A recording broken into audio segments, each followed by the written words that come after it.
Repérer des nombres relatifs. Alors les nombres relatifs, ce sont l'ensemble des nombres négatifs et des nombres positifs, si bien que je peux les repérer sur une droite graduée qui commence en 0, dont l'origine est 0, et puis ensuite on gradue de manière symétrique, où je vais avoir 1 avec moins 1, 2, moins 2, 3, moins 3, 4, moins 4, 5, moins 5, 6, moins 6, etc.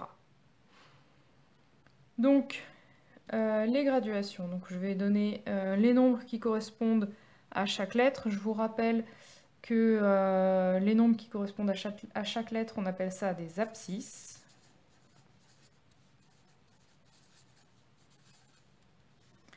L'abscisse, ça se note avec la lettre et le nombre entre parenthèses. Donc là, A, il est dans les négatifs, il est entre moins 4 et moins 5. Si on regardait son symétrique, on serait entre 4 et 5, ça donnerait 4 et demi, donc là, ça va être moins 4 et demi.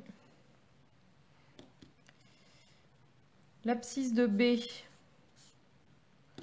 alors c'est tout simple, hein, puisqu'il est sur moins 3, donc l'abscisse de B, ce sera moins 3.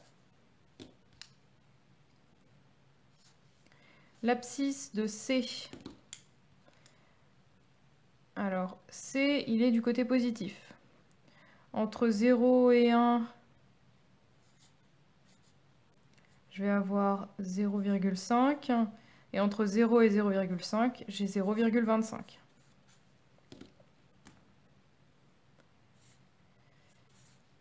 L'abscisse de D. Alors D, il est encore du côté positif. Donc il est entre 2 et 3. Ici, j'ai 2,5. Donc en fait, il est entre 2,5 et 3. Donc c'est 2,75. Et enfin, l'abscisse de E.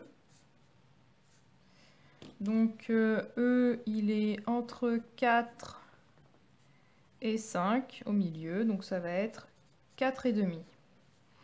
On remarque au passage que les abscisses de A et de E sont quasiment les mêmes, juste au signe près. On dit que A et E sont opposés. Ou bien que moins 4,5 et 4,5 sont opposés. Ce qui revient à A et E sont tous les deux symétriques par rapport à O.